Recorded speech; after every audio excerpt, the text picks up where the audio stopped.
channel, and here I am to explain you and give you some questions important in the D section of SS. बेटा ये जो brief questions है ये आप number of questions देख के डर जाएंगे, लेकिन इसमें से आपको वो क्वेश्चंस और में भी आते हैं। इससे रिलेटेड एक वीडियो में और बनाऊंगी जिसमें आपको बताऊंगी कि जो आपको आपके चैप्टर्स लगते हैं कि ये चैप्टर मुझे ज्यादा अच्छे से आता है तो उसके क्वेश्चंस पे इसमें पहले फोकस करना। जल्दी हम वो दूसरी वीडियो शेयर करेंगे जिसमें हम चैप्टर वाइज थोड़ा सा आपको वेटेज के हिसाब से बता सके कि कौन से चैप्टर्स के क्वेश्चन ऑलवेज और में आते हैं। तो let us begin with our first question. Describe the legacy of ancient India in the field of science. अब आपने देखा कि ये फील्ड ऑफ साइंस वाला जो हमारा साइंस का चैप्टर है जिसमें हमारे अलग अलग केमिस्ट्री, मैथ्स वगैरह सब रिलेटेड चैप्टर है, चैप्टर नंबर 4 उसका क्वेश्चन है। इसके बहुत सारे क्वेश्चन आपको देखने के लिए मिलेंगे। तो यहाँ पर एंशिएंट टाइम से हमारे फील्ड ऑफ साइंस में क्या लेगेसी रही है एंशिएंट इंडिया की वो लिखना है। What is a resource and describes it's uses. Third, right a short note on green revolution. Green revolution क्या है उसके बारे में डिटेल में लिखना है। इसमें से काफी क्वेश्चन ऐसे होंगे जो आपने शायद प्रिपेयर नहीं किए होंगे, बट जब आपके टीचर ने आपको पढ़ाया होगा तो आपको वो वर्ड ध्यान में होगा, उससे रिलेटेड आपको जितने भी पॉइंट्स याद आते हैं वो आप वहां पर लिख सकते हैं। ये पर क्वेश्चन 4 मार्क्स का है, तो एटलीस्ट जितना भी आपको आता है आधा तो आधा पर आधा भी लिखिएगा ताकि उससे आप 2 मार्क गेन कर सके। What are the advantages of agriculture development in India. Agriculture development जो हो रहा है उसके क्या एडवांटेज है इंडिया में वो बताने हैं। Describe poverty in India. अब ये बहुत सिंपल क्वेश्चन है और ये मैं आपको बहुत बार बता चुकी हूँ पहले भी कि ये इंपॉर्टेंट क्वेश्चन है, तो ये आपको खास फोकस करना है।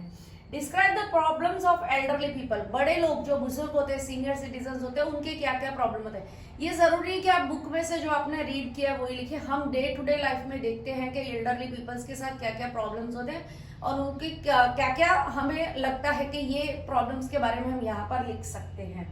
Describe various measures of poverty alleviation. Elevation मतलब पॉवर्टी को इरेडिकेट करने के लिए हम क्या क्या स्टेप्स ले सकते हैं वो यहाँ पर हमें लिखने हैं।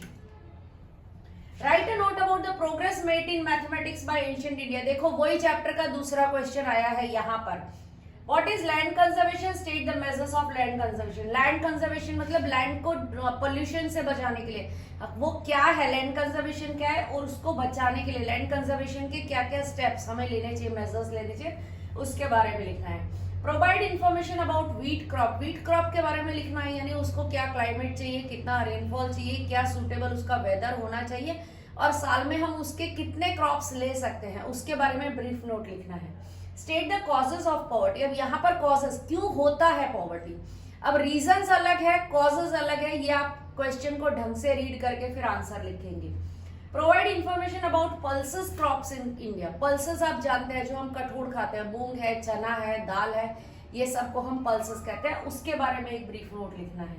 What is poverty, state the characteristic of people living below the poverty line.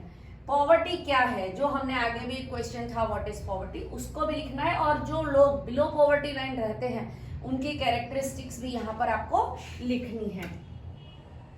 Explain the causes of child labour and prevention measures. ये मैंने आपको हिंदी भाषा में बहुत आसानी से पढ़ाया है। चाइल्ड लेबर क्या है उसके बारे में और हमें क्या प्रिवेंशन। तो जैसे हमें इंडस्ट्रीज में उनको काम नहीं देना चाहिए, हमें उन्हें राइट टू एजुकेशन के बारे में बताना चाहिए।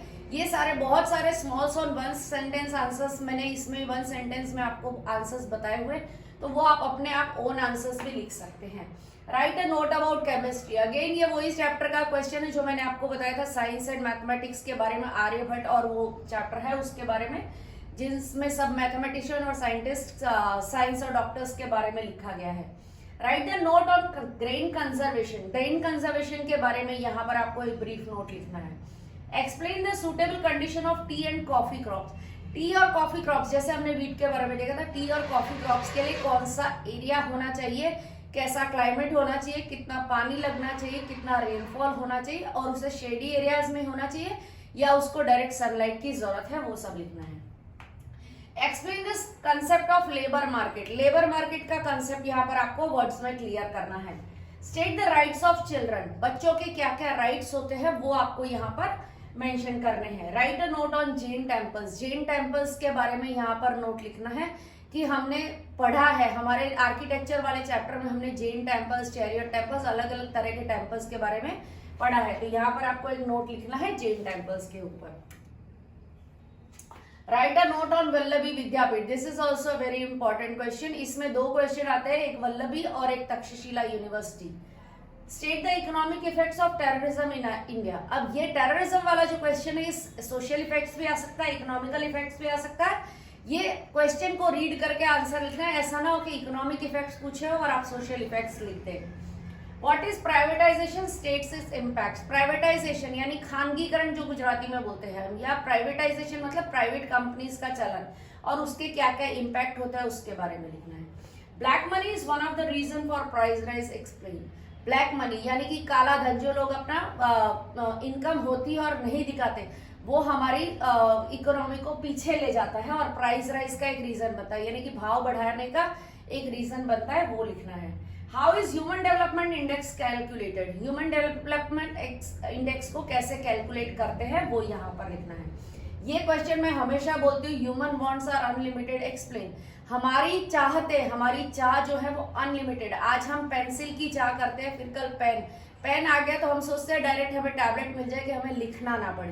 तो हमारी जो नीड्स है वो अनलिमिटेड है, उसके ऊपर यहाँ पर ये आप अपने वर्ड्स में बहुत अच्छे से 4 मार्क्स का गेन कर सको, वैसा क्वेश्चन है। Why is black land called cotton land. Black land जो है, ब्लैक सॉइल जो है, उसको हम ब्लैक कॉटन सॉइल भी कहते हैं। यहाँ पर लैंड वर्ड यूज का हुआ है, पर ये कॉटन सॉइल से ही रिलेट करता है क्वेश्चन। तो ये आपको सिखाया गया है, ये आप ये भी अपने हिसाब से कौन सी मिट्टी, ब्लैक सॉइल क्यों हम कॉटन सॉइल कहते हैं वो लिखना है। राइट अ नोट ऑन अमीर खुसरो। अमीर खुसरो एक बहुत बड़े पोएट हो गए हिंदी के, उनके बारे में हमें यहाँ पर नोट लिखना है। Right note on Varanasi Kashi university. Again यहाँ पर वाराणसी काशी यूनिवर्सिटी के बारे में नोट लिखना है। Give information about mountainous land. Mountainous land किसे कहते हैं उसके बारे में नोट लिखना है। State the function of WTO। WTO world trade organisation के क्या क्या फंक्शंस है, वो क्या क्या काम करते हैं, उसके बारे में यहाँ पर आपको एक नोट लिखना है।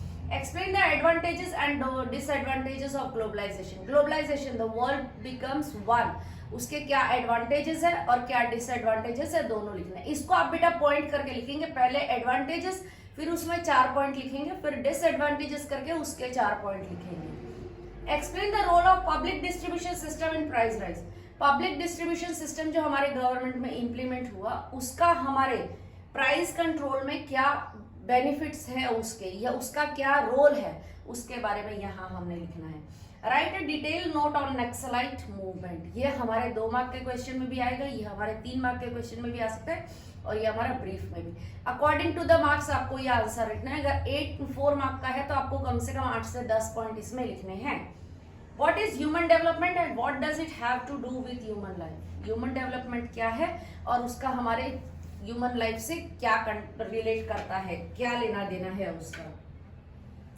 Why Gupta age is called golden age of India. Gupta age को हम गोल्डन एज ऑफ आर्ट क्यों कहते हैं, सॉरी इंडिया नहीं आर्ट, गुप्ता एज को हम गोल्डन एज ऑफ आर्ट क्यों कहते हैं उसके बारे में नोट लिखना है, आपने एक्सप्लेन करना है।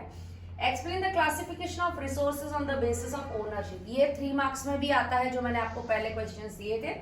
ये आपको 4 मार्क्स में यानी 8 to 10 सेंटेंस आपको लिखने हैं। Why are the people of scheduled tribes economically backward? Scheduled tribes के जो लोग हैं वो इकोनॉमिकली यानी कि फाइनेंशियली बैकवर्ड क्यों है, उसके ऊपर यहाँ पर आपको लिखना है answer. Why did India have to make economic reforms? Economical reforms is why India need economical reforms. Reforms क्यों होने चाहिए इकोनॉमिकली, क्योंकि we are still a developing country and we want India to be a developed country. तो क्या क्या reforms आएंगे तो हम डेवलपिंग से डेवलप्ड हो जाएंगे। What is globalization? What improvements were made to it? Globalisation क्या है और कौन से इंप्रूवमेंट्स हमें अभी भी उसमें करने बाकी हैं। State the benefits of socialist system. Socialist system के क्या क्या बेनिफिट्स है वो यहाँ पर आपको लिखने हैं। Describe the provisions of the consumer code. Consumer code के प्रोविजंस के बारे में यहाँ हमें लिखना है। थैंक यू बेटा।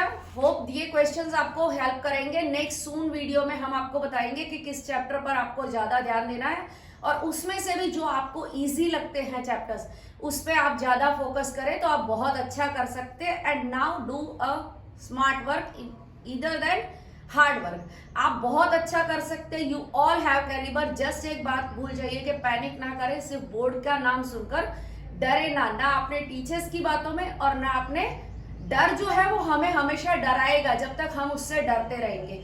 उससे डरने की जरूरत नहीं, आज नहीं तो कल हमें उसका सामना करना ही है। Have a nice day, bye.